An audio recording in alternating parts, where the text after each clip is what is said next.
All the best. All the best. Nangi da madi chana shibi rabne. Nan tadi sadera. Yam sada bida. Kay du uri da James ka. Hoy, James ga ure. Mai nupa sabda. Asing ba video ga karam mana da wan. Mana dia.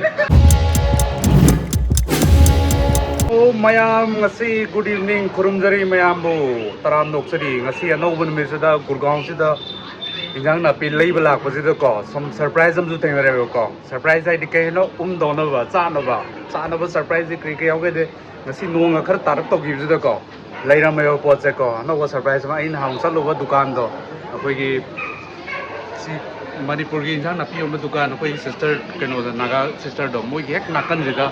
bora nung tawe na male ko ulak ke ko sile na ko mai dukan do just left side the Sikandarpur du ne ba ko sile re everyday special delicious na hai ming je taste of northeast cuisine na hai re ko se koi brother gi se ai sanga mane ho je se du zum am yo le ko pot nung ai pot khar de lai re to hap re and surprisingly se the pot se am le ko Delhi menu ngasi gi special pork thali 370 adagi buff thali 350 fish fry 100 pork ribs 600 singju yankai bora yankai puri sabji lupa yankai ne ba silei je ko bora je ngasi ke no gi du oiram me ba ai na pam ja ba maroi na ko pi gi do adu changa je ko hapet yenga je ba ai ahan bala pne surprisingly ma si ju si kai no khang de si je as yen lei re mayam ai oksa ga mix to ma le mai jan tong to ga ju khar lei re and mafam je smai to ko sida mayam le me khoi brother hai tare Tamenglong gi brother Matthew ko we ko adune khoi kai hai tare naga brother hai ni ko aduga ai hek chang madai smai to mai yam chaw mal ai wai ul la ai side yam phajaba mai setup le ko si je table ga je u na se mai tare phajana is a thick one u thap na se mai yam phajai cozy oi ba pick up tor ko AC ga jo happy khange da ko AC je pick up je da mana mong ta na sem le light ga je to da na ai se cha na ba le je si je ba ko pork thali hoji ucha gre na ko beef ki ju le re beef ju di ko chicken ju le re puri le re bora le re cha le re pork curry fish curry si ne ba basic things je si je ba ko to brother Matthew si na gi thali ji da ko unlimited oidor or limited la ba Unlimited. unlimited Hoy. nang parang tani da Extra adum happy ay. free da Nanti extra charge low ne. Oh. Plain rice is normal rice later. taba pork kum je wala di piece ke how thabak to no Extra da. ha Adum asida thali chapna kano piece manga tro lakne. Oh. Adu extra so mukala. pi ne ba ko free da adu nang parang Free extra da la. na tari ai koi kangmu pura din nang mang jani ko Unlimited at the Okay. nang Low yai ba ko Iba yai ba. okay but it will be extra charges Hoy. ado ai gi ngasi je Hoy. bora ga sa ma ga tor je Hoy. yam sablap na Hoy. natra first time ni na ko ai sar u da le ko yum da Okay. ado mayam brother Matthew ki je moi bro idor je hire ko ai nan sar u na koi chef Nikesh ki sarum ni ko extreme ni to do je sina pura street style hai tare ko si do to to je mas da hawi haute to was ai ai ra ni ma na highway ate to mayam ju taste ki matung ina lakpi you enjoy to you and it is very affordable hai tare ko so come on stay tuned hai ra ge u grabo ijiba Uri ba. kai du uri da James ka Hoy, James ga ure. mai nupa sabda Asing ba video ga karam mana da wan. mana dia Mana hadi mana ya tu bo everything karam mana smart ho yenge nang ni ai bu. Nang he u da khang dre. so which is better here or actual Actual is better. sugar daddy saru bhai do as mayam lai he pot as mai sidi bora lupa yang kai sidi Manipur to was madare sangang am yaure dagi keno jiga kari koi ge chutney ai tare ko ha bi do bora ju ya me sidi sak ka sar ju haurni bora je at least yone piece kya mo idun si bo taruk tari mo re mo se only 50 rupees na tra brother Hoy, 50 rupees ne. kung man ngre nang kartang kalo ya you not make Na le ga tangka ke. adu ai happen how bring ko Hoy. Right. ꯌꯦꯡꯉꯁꯤ ꯂꯩꯔꯦꯀꯣ ꯄꯣꯠꯁꯦ ꯌꯥꯝꯅ ꯀ꯭ꯔꯤꯁꯄꯤꯕꯨꯗꯤ ꯑꯣꯏ ꯃꯥꯜꯂꯦꯀꯣ ꯍꯥꯎꯕ ꯌꯦꯡꯉꯤꯁꯤ ꯁꯥꯎꯕ ꯌꯥꯗꯦꯀꯣ ꯁꯤ ꯂꯩꯔꯦ ꯃꯌꯥꯝꯒꯤ ꯄ꯭ꯔꯖꯥ ꯃꯌꯥꯝꯒꯤꯀꯣ ꯁꯥꯎꯕꯤꯅꯨ ꯉꯁꯤꯗꯤ ꯔꯦꯟꯗꯝ ꯚꯤꯗꯤꯑꯣꯅꯤꯀꯣ ꯖꯁ ꯑꯥꯏ ꯐꯥꯎꯟ ꯑꯥꯎꯠ ꯑꯅꯗꯔ ꯁꯝ ꯁꯔꯄ꯭राꯏꯖꯤꯡ ꯀꯩ ꯍꯥꯏꯇꯥꯔꯦ ꯀꯦꯐꯦ ꯑꯃ ꯑꯣꯏꯇꯥꯔꯦ ꯕ꯭ꯔꯗꯔꯒꯤ ꯇꯃꯦꯡꯂꯣꯡꯒꯤ ꯕ꯭ꯔꯗꯔꯅꯤ ꯂꯤꯌꯥꯡꯃꯩ NK ꯀꯤꯆꯟ ꯀꯧꯏ ꯑꯩꯈꯣꯏ ꯁꯤꯀꯟꯗꯔꯄꯨꯔꯅꯤ ꯑꯗꯨꯗꯤ ꯑꯩ ꯍꯥꯏꯖꯔꯛꯑꯒꯦ ꯁꯣ ꯁꯔꯄ꯭राꯏꯖꯤꯡꯗꯤ ꯃꯥ ꯁꯦꯝꯂꯝꯃꯦ ꯉꯁꯤ ꯅꯣꯡ ꯈꯔ ꯇꯥꯈꯤꯕꯀꯣ ꯆꯞ ꯆꯥꯕ ꯕꯣꯔꯥꯁꯦ ꯑꯩ ꯊꯤ ꯂꯩꯔꯝꯕꯅꯦ ꯁꯨꯛꯐꯪ ꯐꯪꯗꯦꯕꯀꯣ ꯑꯗꯨꯅ ꯉꯁꯤ ꯄ꯭ꯔꯖꯥ ꯃꯌꯥꯝꯕꯨ ꯁꯥꯎꯕꯤꯕ ꯌꯥꯗꯦ ꯚꯥꯏ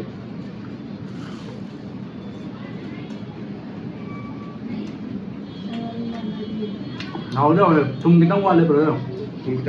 ꯑꯩ ꯊꯨꯝ ꯌꯥꯝ ꯆꯥꯃꯟꯈ꯭ꯔꯕ ꯈꯪꯗꯦ ꯅꯍꯥꯟ ꯀꯦꯛꯇꯨ ꯊꯨꯝ ꯋꯥꯠꯂꯕ ꯃꯥꯟꯕ ꯁꯤ ꯍꯥꯎꯋꯦ ꯚꯦꯔꯤ ꯐ꯭ꯔꯦꯁ ꯑꯗꯨꯀꯣ ꯌꯦꯡ ꯇꯧꯔ ꯁꯥꯎ ꯌꯥꯗꯦ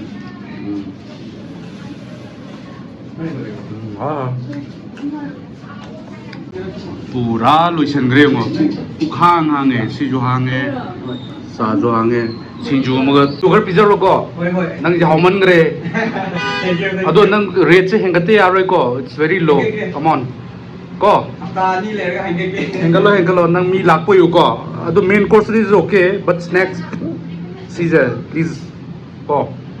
ꯑꯣꯀꯦ ꯕ꯭ꯔꯗꯔ ꯃꯌꯥꯝ ꯍꯧꯖꯤꯛ ꯕꯣꯔꯥꯗꯣ ꯑꯣꯛꯇꯗꯅ ꯑꯩꯈꯣꯏ ꯕ꯭ꯔꯗꯔ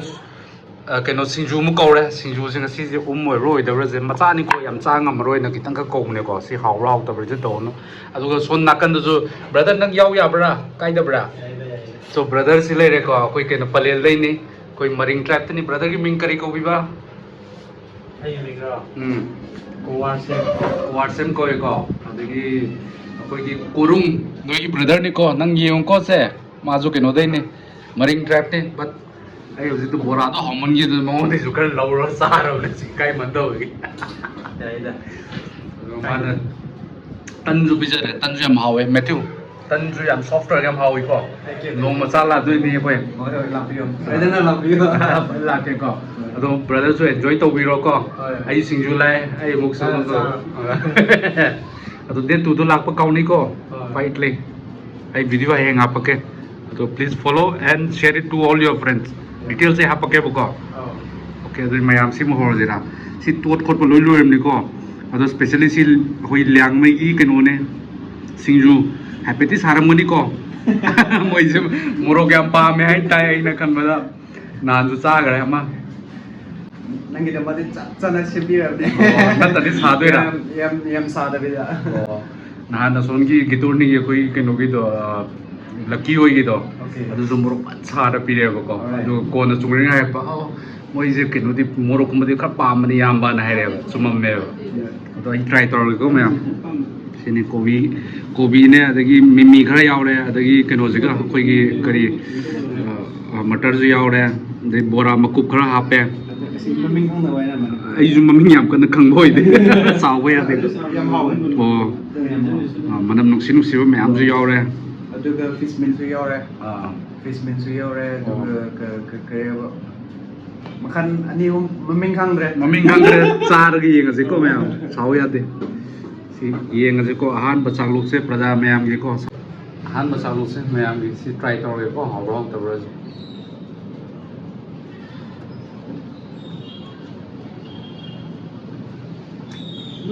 하와 하와 있는 게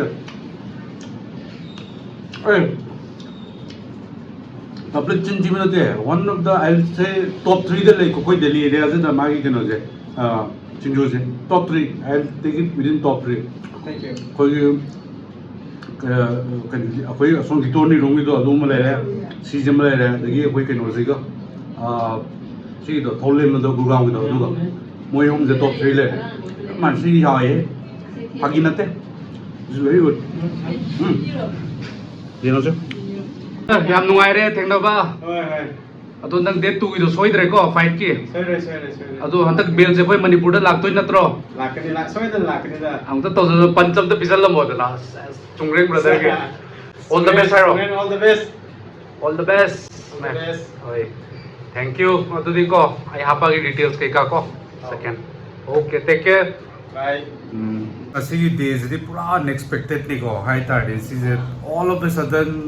सी NK किचन से appear तौरे को NK किचन है से appear तौरे याम हावरे बोराजु हावरे तुम कितंग वाले को माइ जे मैं मी कैटर तौना बने सिंजू टॉप जिनी सिंजू जिदी स्वाय पूरा दिल्ली NCR की सिंजू में आज टॉप 3 दनी को मा ले जे मोए हुम जे अदुम अप एंड डाउन अदुम ले रे टॉप क्लास याम हावरे तो ब्रदर मैथ्यू जो लेगा सिले रे कोई मिस्टर ओनर याम मैं अदुम संबीरो माइ से होबो कुइद्रे क्या मु कुइरे गा को जस्ट अ मोमेंट इसे क्या मु कुइरे बा होबा 1 month 1 month खतंग आई रिबो का yesterday na 1 month oigni yes अदुदी याम परे ने hojik se tha ani gi chali oh adum customer ke ka adum phan lai ko customer di hoy starting gi dia tum yai Yai tar khwai ji hot running je kai hoy pot se what se hojik se hot running hoy se